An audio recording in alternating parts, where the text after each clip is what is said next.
Hello दोस्तों, welcome back to Satya classes. मैं सतवीर यादव। आज हम पढ़ेंगे 27 जुलाई की करंट अफेयर। डेली की तरह वही रहेगा हमारा। डेली जो है करंट अफेयर के क्वेश्चन आपके रिवीजन के तौर पर हैं। 14 क्वेश्चन हैं आज और ये अप्रैल महीने के हैं। ठीक है ना। तो मैं फिलहाल में जो 6-7 वीडियो से लगातार अप्रैल महीने की करंट अफेयर रिवाइज करा रहा हूँ। ठीक है। और उसके बाद जो है डेली करंट अफेयर और सबसे लास्ट में जो रहेगा वो स्टैटिक के क्वेश्चन रहेंगे, जीएस और जीके के। ठीक है ना। तो इसमें एक आपका अनुमान लग जाएगा कि आपकी करंट अफेयर की तैयारी कैसी चल रही है। ठीक है ना। जो पुरानी करंट अफेयर है उसके अनुसार। और इसमें लगभग आपके 10 से 12 क्वेश्चन अगर सही हैं तो आपकी करंट अफेयर की तैयारी सही है। और सारे के सारे क्वेश्चन आपके मोस्ट इंपॉर्टेंट क्वेश्चन हैं। कैसे हैं? मोस्ट इंपॉर्टेंट क्वेश्चन है। ये चीज़ आपको ध्यान रखनी है जो रिवीजन के तौर पर मैं आपको कराता हूँ। तो इन्हें आप नोट भी कर लिया करो। ठीक है ना। और जो नए लोग हैं ना वो चैनल को सब्सक्राइब कर देना। और वीडियो अगर पसंद आए तो इसे लाइक जरूर कर दिया करो। ठीक है। देखने के बाद जो है वीडियो को लाइक कर दिया करो। ठीक है। तो शुरुआत करते हैं पहले क्वेश्चन से। तो पहले पढ़ के सुनाऊंगा, उसके बाद आपको इसके आंसर देने हैं। ठीक है। तो state of global climate report 2022 किसने जारी की? दूसरा क्वेश्चन है किस राज्य ने माउंटेन पुलिस लॉन्च की है? तीसरा क्वेश्चन रहेगा नाटो ने किस देश में लॉक्ड सील्ड युद्ध अभ्यास किया था? चौथा क्वेश्चन है चर्चा में रही हक्की बक्की जनजाति का संबंध किस राज्य से है? पांचवा क्वेश्चन है सूडान से भारतीयों को वापस लाने के लिए कौन सा ऑपरेशन चलाया गया? छठवां क्वेश्चन हो जाएगा विश्व मलेरिया दिवस कब मनाया गया? सातवां क्वेश्चन है मध्य प्रदेश के किस दूसरे नेशनल पार्क में दक्षिण अफ्रीका से लाए गए चीतों को रखा गया है? आठवां क्वेश्चन है विश्व टीकाकरण सप्ताह 24 से 30 अप्रैल तक मनाया गया, इसकी थीम क्या थी? नौवां क्वेश्चन हो जाएगा विश्व अंग्रेजी दिवस कब मनाया जाता है? 10वां क्वेश्चन है डेब्रीगढ़ वन्यजीव अभ्यारण्य को किस राज्य ने टाइगर रिजर्व घोषित किया है? ठीक है। डेब्रीगढ़ है, ध्यान रखना। 11वां क्वेश्चन है कौन सा राज्य जल बजट तैयार करने वाला भारत का पहला राज्य बना है? 12वां क्वेश्चन है मुलापेटा बंदरगाह चर्चा में रहा, ये किस राज्य में है? 13वां क्वेश्चन है किसे प्रवासी भारतीय सम्मान प्रदान किया गया? 14वां क्वेश्चन है वर्ष 2023 का विजडन अल्मनैक क्रिकेट का खिताब भारतीय महिला क्रिकेटर ने जीता, यानी किस भारतीय महिला क्रिकेटर ने जीता? तो ये 14 क्वेश्चन है। ठीक है ना। उम्मीद करता हूँ इसमें आपको लगभग जो 10 क्वेश्चन से लेके 12 क्वेश्चन के आंसर तो आ रहे होंगे। ठीक है। चलो मैं इसके आंसर बताता हूँ। State of global climate report 2022 किसने जारी की? तो ये रिपोर्ट जो जारी की है ये जारी की है विश्व मौसम विज्ञान संगठन। विश्व मौसम किसने? विज्ञान संगठन ने। ठीक है ना। तो इसने जो है ये रिपोर्ट जारी की थी। अगला पॉइंट था किस राज्य ने माउंटेन पुलिस लॉन्च की थी? तो ये लॉन्च की थी आपकी मणिपुर राज्य ने। किसने? मणिपुर ने। तो मणिपुर ने माउंटेन पुलिस लॉन्च की थी। ठीक है। ये पॉइंट आपको ध्यान रखना है। ठीक है। अगला पॉइंट देते हैं। नेक्स्ट पॉइंट है आपका नाटो ने किस देश में लॉक्ड सील्ड युद्धाभ्यास किया? तो ये जो है लॉक्ड सील्ड युद्धाभ्यास हुआ था, ये युद्धाभ्यास हुआ था आपका एस्टोनिया में। ठीक है। एस्टोनिया। तो एस्टोनिया जो पड़ता है ये आपका बाल्टिक कंट्री है। एस्टोनिया, लाटविया और लिथुआनिया। ठीक है ना। एस्टोनिया, लाटविया और लिथुआनिया, ये 3 देश जो हैं ये आपके बाल्टिक देश हैं, ध्यान रखना। तो एस्टोनिया में लॉक्ड सील्ड नाम का युद्धाभ्यास हुआ था, जिसमें कितने देश शामिल हुए थे? जिसमें 38 देश शामिल हुए थे। और नाटो जो है NATO, इसकी स्थापना 1949 में हुई थी। इसका मुख्यालय आपका ब्रसेल्स में है। ठीक है ना। और इसमें देशों की संख्या 31 है। 31वां देश जो शामिल हुआ है उसका नाम था फिनलैंड, और 32वां जो शामिल होगा उसका नाम हो जाएगा आपका स्वीडन। अगला पॉइंट देखते हैं। नेक्स्ट पॉइंट था आपका चर्चा में रही हक्की बक्की जनजाति का संबंध किस राज्य से है? तो ये जनजाति कर्नाटक राज्य में रहती है। कहाँ रहती है? आपकी कर्नाटक राज्य में। तो हक्की बक्की जनजाति का संबंध कर्नाटक राज्य से हो जाएगा। 5वां क्वेश्चन था सूडान से भारतीयों को वापस लाने के लिए कौन सा ऑपरेशन चलाया गया? तो इसका नाम था ऑपरेशन कावेरी। ठीक है ना। क्या नाम था?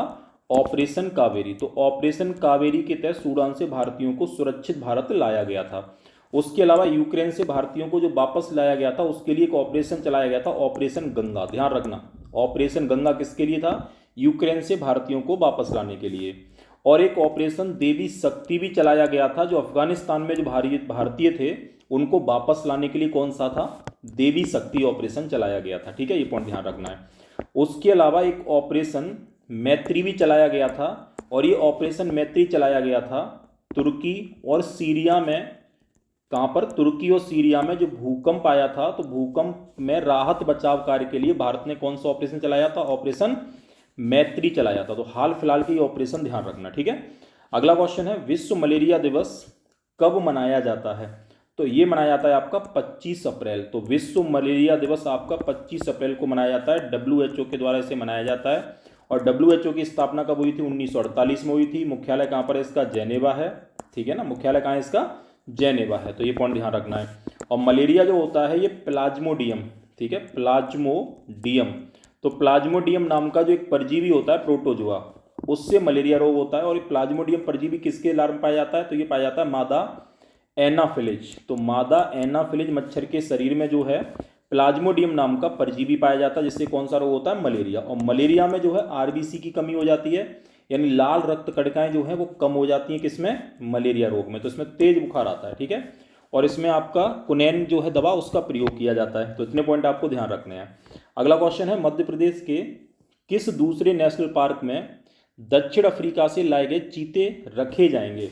तो अभी जो रखे गए थे वो किस में रखे गए थे? कूनो नेशनल पार्क में, ठीक है ना। लेकिन यहाँ की थोड़ी जलवायु इनको मतलब पसंद नहीं आ रही है, तो 3-4 चीतों की मौत भी हो चुकी है। तो अब जो रखे जाएंगे ना वो आपका रहेगा गांधी सागर, ठीक है ना। कौन सा है? गांधी सागर। तो गांधी सागर नेशनल पार्क में चीतों को रखा जाएगा। भारत में चीते नहीं पाए जाते थे। कहाँ से लाए गए थे? सबसे पहले नामीबिया से। तो नामीबिया से सबसे पहले चीते लाए गए थे, अब दक्षिण अफ्रीका से लाए गए हैं, ठीक है। ये पॉइंट ध्यान रखना है। अगला क्वेश्चन है मध्य प्रदेश के किस दूसरे, सॉरी ये तो आपका हो ही गया। नेक्स्ट क्वेश्चन रहेगा आपका विश्व टीकाकरण सप्ताह 24 से 30 अप्रैल तक मनाया गया था, इसकी थीम क्या थी?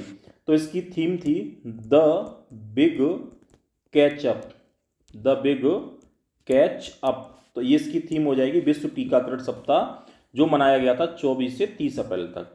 अगला क्वेश्चन है विश्व अंग्रेजी दिवस कब मनाया जाता है? तो ये मनाया जाता है आपका 23 अप्रैल को। तो 23 अप्रैल को मनाया जाता है विश्व अंग्रेजी दिवस। और विश्व में सबसे अधिक बोली जाने वाली जो भाषा है ना वो भी आपकी कौन सी है? अंग्रेजी है। तो पहले स्थान पर अंग्रेजी आती है, ठीक है ना। दूसरे स्थान पर मंदारिन है, और मंदारिन कहाँ की है? चीन की। और तीसरे स्थान पर है हिंदी, और चौथे स्थान पर है स्पेनिश, ठीक है ना। तो सबसे अधिक बोली जाने वाली भाषा दुनिया में अंग्रेजी है, दूसरे नंबर पर मंदारिन है, तीसरे पर हिंदी है, और चौथे पर कौन सी हो जाएगी? स्पेनिश हो जाएगी। तो ये पॉइंट आपको ध्यान रखना है, ठीक है। अगला पॉइंट देखते हैं। नेक्स्ट पॉइंट था डेब्रीगढ़ वन्यजीव अभ्यारण्य को किस राज्य ने टाइगर रिजर्व घोषित किया? तो डेब्रीगढ़, डिब्रूगढ़ नहीं है, डेब्रीगढ़ है। तो ये पड़ता है आपका उड़ीसा में। तो उड़ीसा की सरकार ने डेब्रीगढ़ वन्यजीव अभ्यारण्य को टाइगर रिजर्व घोषित किया था। एक आपका डिब्रूगढ़ और है, ठीक है। तो डिब्रूगढ़ कहाँ पड़ता है? तो डिब्रूगढ़ पड़ता है आपका असम में पड़ता है। ये पॉइंट आपको ध्यान रखना है। नेक्स्ट पॉइंट है कौन सा राज्य जल बजट तैयार करने वाला भारत का पहला राज्य बना? तो इसका आंसर हो जाएगा केरल। तो केरल पहला ऐसा राज्य है जिसने जल बजट आपका तैयार किया था, ठीक है ना, ध्यान रखना। और केरल में ही भारत की पहली जल मेट्रो भी शुरू हुई थी, वाटर मेट्रो, है ना।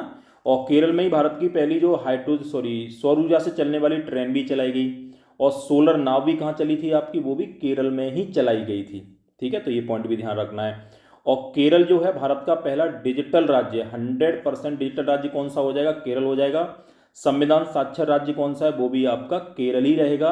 और केरल का जो उच्च न्यायालय है, ठीक है, एर्नाकुलम, ये जो है स्थानीय भाषा में आदेश पारित करने वाला भारत का पहला न्यायालय भी बना था, ठीक है। अगला क्वेश्चन देखते हैं। मुलापेटा बंदरगाह चर्चा में रहा था, ये किस राज्य में है? तो मुलापेटा नाम का बंदरगाह जो है ये आंध्र प्रदेश में है। कहाँ पर है? आंध्र प्रदेश। और आंध्र प्रदेश का सबसे प्रमुख बंदरगाह कौन सा है? विशाखापत्तनम, ठीक है, विशाखापत्तनम। और विशाखापत्तनम बंदरगाह जो है ये भारत का सबसे गहरा बंदरगाह भी है। तो ये पॉइंट भी ध्यान रखना है। और पूरे भारत में लगभग बड़े बंदरगाहों की संख्या कितनी है? 13। तो 13 बड़े बंदरगाह हैं जिनमें सबसे बड़ा मुंबई है, ठीक है, ये ध्यान रखना। और सबसे बड़ा कृत्रिम बंदरगाह जो है वो आपका चेन्नई हो जाएगा। किसे प्रवासी भारतीय सम्मान प्रदान किया गया? तो प्रवासी भारतीय सम्मान 2 लोगों को दिया गया था। एक का नाम था राज्य सुब्रमण्यम, ठीक है ना, राज्य सुब्रमण्यम। और दूसरे का नाम था दर्शन सिंह धालीवाल। तो दर्शन सिंह धालीवाल जो थे ये दूसरे व्यक्ति थे जिनको प्रवासी भारतीय सम्मान प्रदान किया गया था। और प्रवासी भारतीय दिवस कब मनाया जाता है? तो ये मनाया जाता है 9 जनवरी को। कब मनाया जाता है? 9 जनवरी को। इस बार कहाँ मनाया गया? तो इस बार ये इंदौर में मनाया गया था, ठीक है ना। और यहाँ पर जो मुख्य अतिथि थे वो कौन थे? वो आपके इरफान अली थे, गुयाना के राष्ट्रपति, ठीक है। अगला क्वेश्चन है आपका चौथा। वर्ष 2023 का विजडन अल्मनैक क्रिकेट का खिताब किस भारतीय महिला क्रिकेटर ने जीता? ऐसा करने वाली ये पहली भारतीय महिला क्रिकेटर है, इनका नाम है हरमनप्रीत कौर। ध्यान रखना कौन है, हरमनप्रीत कौर। तो ये हमारे थे रिवीजन के तौर पर अप्रैल महीने के करंट अफेयर। उम्मीद करता हूँ इसमें लगभग आपको 10 से 12 क्वेश्चन आ रहे होंगे। अगर आपको इतने क्वेश्चन नहीं आ रहे हैं तो आपको थोड़ी मेहनत करने की जरूरत है, ठीक है ना। चलो अब देखते हैं डेली करंट अफेयर। पहला क्वेश्चन है, किस राज्य ने ग्रामीण आवास योजना शुरू की है? किस राज्य ने ग्रामीण आवास योजना शुरू की है? पहला उड़ीसा, दूसरा छत्तीसगढ़, तीसरा तेलंगाना या चौथा मध्य प्रदेश। तो इसका आंसर क्या हो जाएगा? इसका आंसर हो जाएगा आपका छत्तीसगढ़। तो छत्तीसगढ़ ने ग्रामीण आवास योजना शुरू की है, यानी गांव में जो है घर बनाने के लिए। और छत्तीसगढ़ का जो गठन हुआ था ना, ये आपका 1 नवंबर 2000 को हुआ था, ठीक है ना। और छत्तीसगढ़ जो है ये मध्य प्रदेश से अलग काट के बनाया गया था। छत्तीसगढ़ में आपका एक इंद्रावती नेशनल पार्क है, ये एग्जाम में बहुत आता है। छत्तीसगढ़ में एक अचान कमार अमरकंटक, तो ये आपका कहाँ पर है? ये भी आपका छत्तीसगढ़ में है, ठीक है। छत्तीसगढ़ में एक आपका गुरु घासीदास, ध्यान रखना गुरु घासीदास। तो गुरु घासीदास जो टाइगर रिजर्व है ये कहाँ पर है? ये भी आपका छत्तीसगढ़ में है। छत्तीसगढ़ में एक आपका उदंती सीता नदी नाम से जो है ये नेशनल पार्क कहाँ पर है आपका? ये भी आपका छत्तीसगढ़ में ही है, ठीक है। और छत्तीसगढ़ में एक पठार पड़ता है, इसका नाम है बघेलखंड। तो बघेलखंड का पठार कहाँ पड़ता है? छत्तीसगढ़ में। और यहीं पर बोली जाती है बघेली नाम की एक बोली जो है, वो भी कहाँ बोली जाती है? आपकी छत्तीसगढ़ में ही बोली जाती है। तो ये पॉइंट आपको ध्यान रखने हैं, ठीक है। अगला पॉइंट देखते हैं, हाल ही में चर्चा में रही टंकाई पद्धति का संबंध किससे है? तो शहद उत्पादन, जहाज निर्माण, रेशम उत्पादन या मधुबनी कला। तो इसका संबंध हो जाएगा आपका जहाज निर्माण। तो प्राचीन काल में जहाज निर्माण के लिए जो पद्धति अपनाई जाती थी ना पानी के जहाज़ों के लिए, उसका नाम क्या था? टंकाई पद्धति। तो ये फिलहाल में फिर चर्चा में आई है, तो ध्यान रखना संबंध किससे है? जहाज निर्माण से। अगला क्वेश्चन है, हाल ही में किस राज्य ने मुख्यमंत्री सभागृह योजना शुरू की है? तो पहला उड़ीसा, छत्तीसगढ़, केरल या बिहार। तो इसका आंसर हो जाएगा आपका उड़ीसा। तो उड़ीसा की सरकार ने मुख्यमंत्री सभागृह योजना शुरू की है, ठीक है ना। ये पॉइंट ध्यान रखना है। चलो अगला पॉइंट देखते हैं। चौथा क्वेश्चन है, 64वें अंतर्राष्ट्रीय गणितीय ओलंपियाड में भारत पदक तालिका में कौन से स्थान पर रहा? तो भारत ने कुल मिला के कितने पदक जीते? 6 पदक जीते थे, जिसमें 2 आपके गोल्ड थे, 2 सिल्वर थे और 2 आपके ब्रॉन्ज मेडल थे। तो इसके साथ पदक तालिका में भारत का स्थान रहा 9वां। और पहले स्थान पर कौन था? तो पहले पर था चीन। इसका आयोजन कहाँ हुआ था? इसका आयोजन हुआ था आपका जापान में। तो इसका आयोजन कहाँ हुआ था? आपका जापान में हुआ था। अगर मैं आपसे पूछूं, ये बताओ मुझे कि एक एबेल पुरस्कार दिया जाता है, तो एबेल पुरस्कार का संबंध किससे है? तो इसे बोलते हैं गणित का नोबेल। तो ये गणित के क्षेत्र में दिया जाता है और ये दिया गया था इस बार लुईस फैक्रेली को। तो लुईस फैक्रेली को एबेल पुरस्कार दिया गया था, जिसका संबंध किससे? आपका गणित से है, ठीक है ना। और भारत में पूछा जाए दुनिया की सबसे पुरानी गणित की किताब कौन सी है? इसका नाम है लीलावती। ध्यान रखना लीलावती।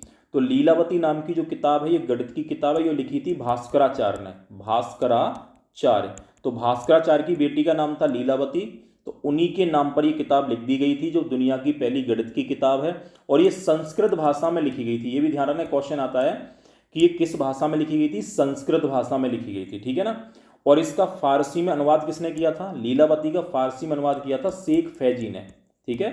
शेख फैजी जो अकबर के दरबार में थे, तो उनके द्वारा लीलावती का फारसी में अनुवाद किया गया था, ठीक है।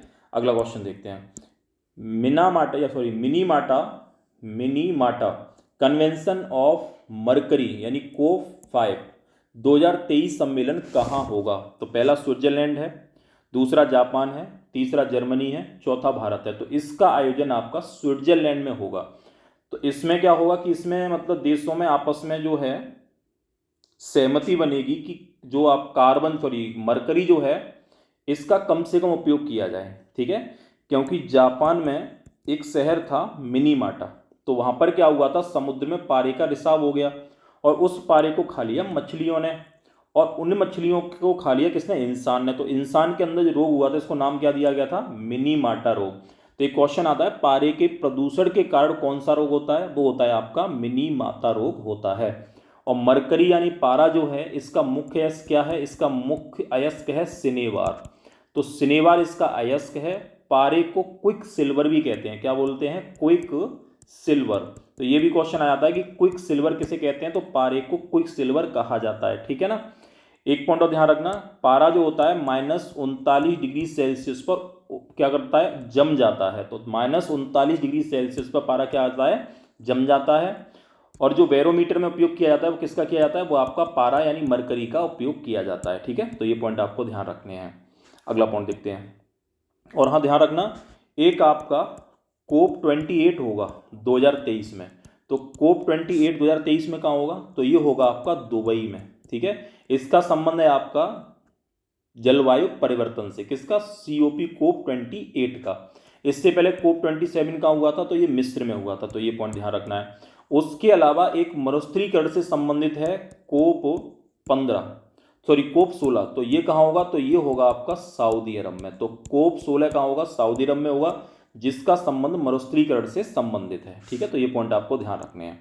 अगला क्वेश्चन है, भारत और किस देश के बीच नोमैडिक एलिफेंट 2023 नाम का युद्धाभ्यास होगा, जापान, मंगोलिया, रूस या थाईलैंड।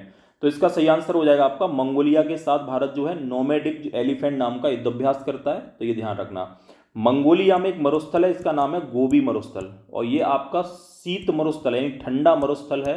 कौन सा, गोबी।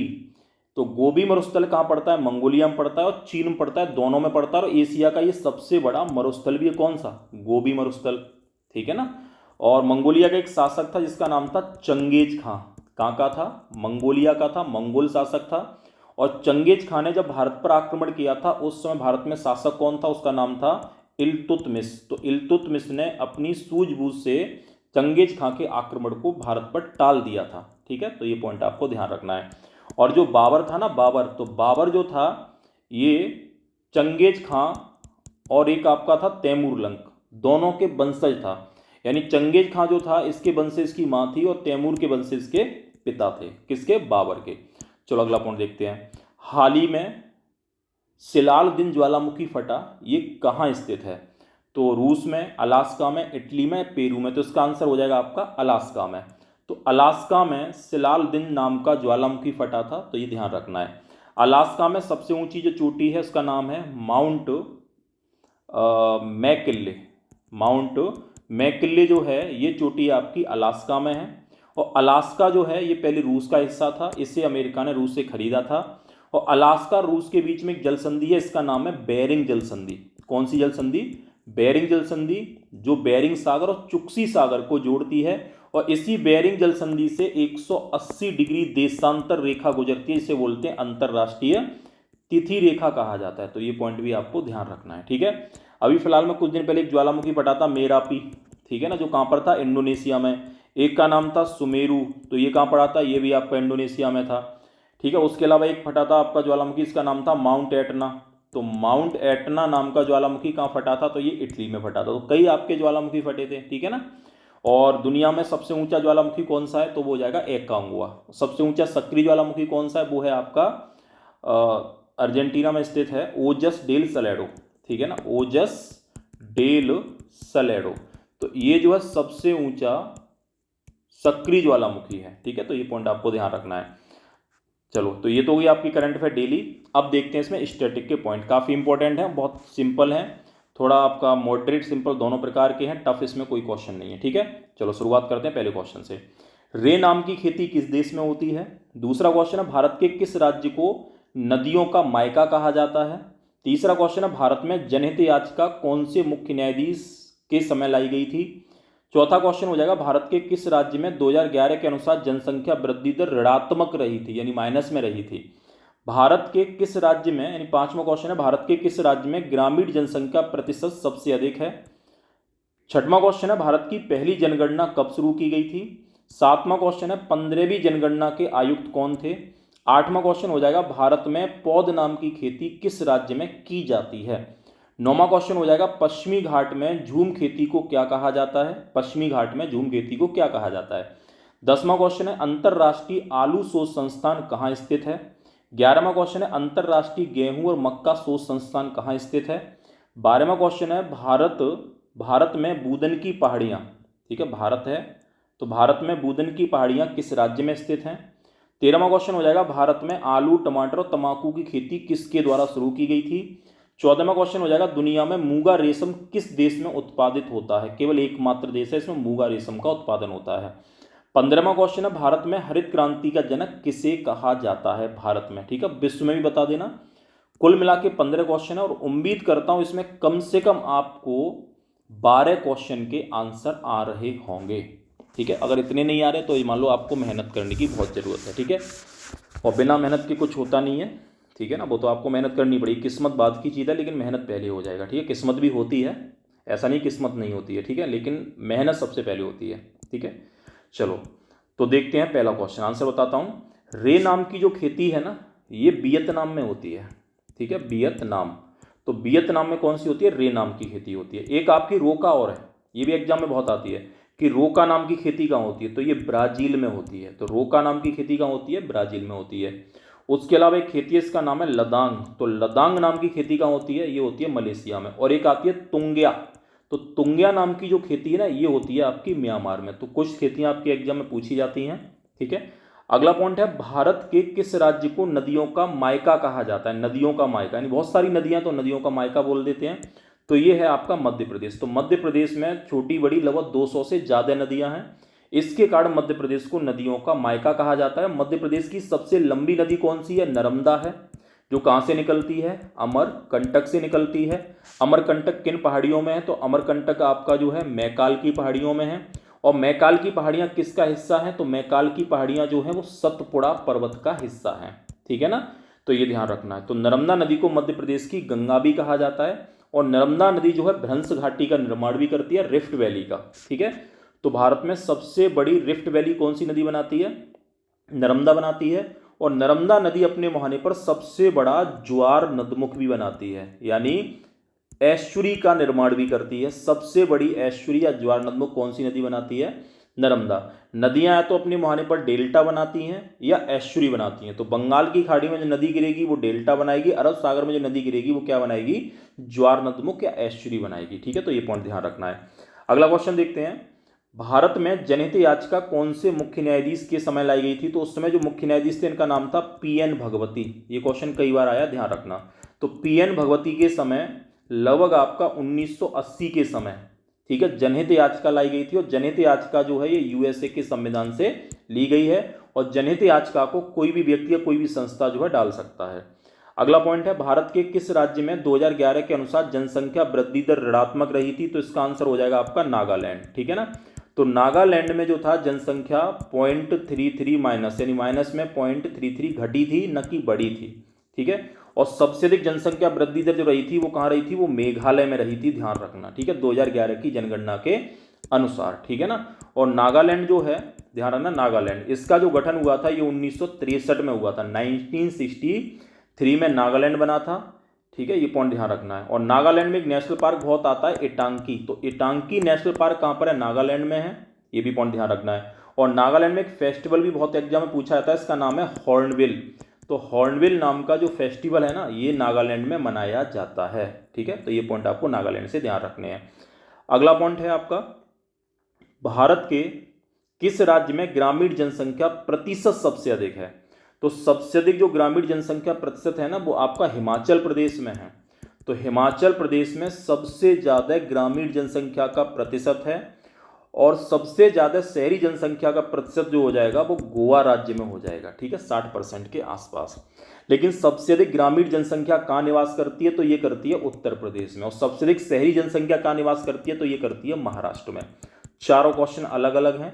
ग्रामीण जनसंख्या का प्रतिशत हिमाचल प्रदेश में, ग्रामीण जनसंख्या सबसे अधिक उत्तर प्रदेश में है, शहरी जनसंख्या का सबसे अधिक प्रतिशत गोवा में है, लेकिन शहरी जनसंख्या की सबसे अधिक संख्या जो है वो कहाँ पर है, महाराष्ट्र में है। तो ये पॉइंट आपको ध्यान रखने हैं, ठीक है।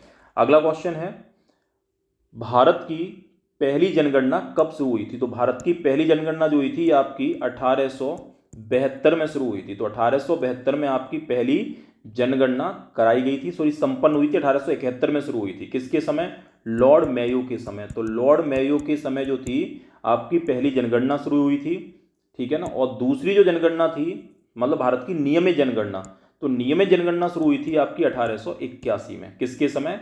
लॉर्ड रिपन के समय। तो लॉर्ड रिपन जो थे, इनके समय 1881 में पहली नियमित जनगणना शुरू हुई थी, जो 10 वर्षों के अंतराल में कराई जाती है। ठीक है, अगला पॉइंट है आपका 15वीं जनगणना आयुक्त कौन थे? तो 15वीं जनगणना के जो आयुक्त थे, इनका नाम था सी चंद्रमौली। क्या नाम था? सी चंद्रमौली। और ये 15वीं जनगणना जो थी ना, ये 2011 में कराई गई थी। ठीक है, अगला पॉइंट देखते हैं, भारत में पौध नाम की खेती किस राज्य में की जाती है? तो पौध नाम की जो खेती है ना, ये खेती उड़ीसा और एक राज्य है आंध्र प्रदेश। तो उड़ीसा और आंध्र प्रदेश में जो है ये पौध नाम की खेती की जाती है। ठीक है, ध्यान रखना। और उसके अलावा ये पूछा जाए कि ये बताओ, भारत में एक खेती है जिसका नाम है बालरा। तो बालरा नाम की खेती कहाँ की जाती है? तो ये राजस्थान में की जाती है। बीवर और ढहियार नाम की खेती जो ये बुंदेलखंड क्षेत्र में की जाती है। ठीक है ना, तो ये पॉइंट ध्यान रखना है। अगला पॉइंट है आपका, पश्चिमी घाट में झूम खेती को क्या कहा जाता है? तो पश्चिमी घाट में झूम खेती को कहा जाता है कुमारी। तो कुमारी खासकर किसके कहा जाता है? आपका केरल राज्य में पश्चिमी घाट में की जाने वाली खेती को कुमारी के नाम से जाना जाता है। ठीक है, अगला क्वेश्चन है, अंतरराष्ट्रीय आलू शोध संस्थान कहां पर है? तो अंतरराष्ट्रीय आलू शोध संस्थान लीमा में है और लीमा पेरू में है। ठीक है ना, तो लीमा में अंतरराष्ट्रीय आलू शोध संस्थान है, लेकिन राष्ट्रीय आलू शोध संस्थान कहां पर है? ये आपका पड़ेगा शिमला में। कहां पड़ेगा? शिमला। तो भारत में पूछा जाए तो भारत में हो जाएगा शिमला, और विश्व में पूछा जाए तो हो जाएगा लीमा।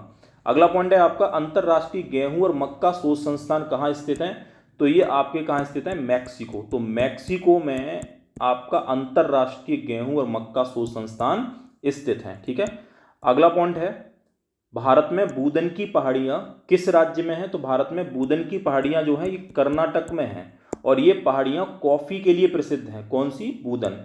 तो एक बाबा बूदन नाम के एक व्यक्ति थे, फकीर थे, ये अपने साथ कॉफी का पौधा भारत लेके आए थे। ठीक है, अगला क्वेश्चन है, भारत में आलू, टमाटर और तंबाकू की खेती किसके द्वारा शुरू की गई थी? तो ये शुरू की गई थी पुर्तगालियों के द्वारा। तो पुर्तगालियों ने आलू, टमाटर और तंबाकू की खेती भारत में प्रारंभ की थी। ये पॉइंट ध्यान रखना है। दुनिया में मूंगा रेशम किस देश में उत्पादित होता है? तो भारत में देखा जाए तो ये भारत में ही होता है। ठीक है, मूंगा रेशम भारत में ही होता है। भारत में कहाँ होता है? ये असम में होता है। तो एकमात्र ऐसा देश जहाँ मूंगा रेशम होता है वो असम है, मतलब भारत है। भारत में कहाँ पर है? असम में है।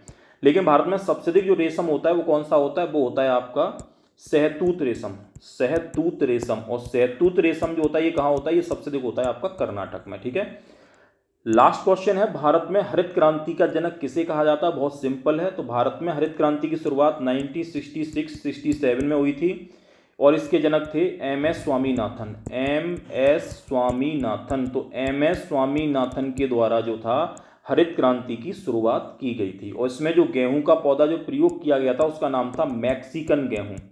तो मैक्सिकन गेहूं जो था ये उपयोग किया गया था हरित क्रांति के समय। ठीक है, तो ये हमारे थे 15 क्वेश्चन, स्टैटिक के क्वेश्चन थे, काफ़ी इंपॉर्टेंट क्वेश्चन थे। उम्मीद करता हूँ इसमें आपको कम से कम 10 से 12 क्वेश्चन के आंसर आ रहे होंगे। ठीक है, तो मिलते हैं अगली वीडियो में, तब तक के लिए बाय।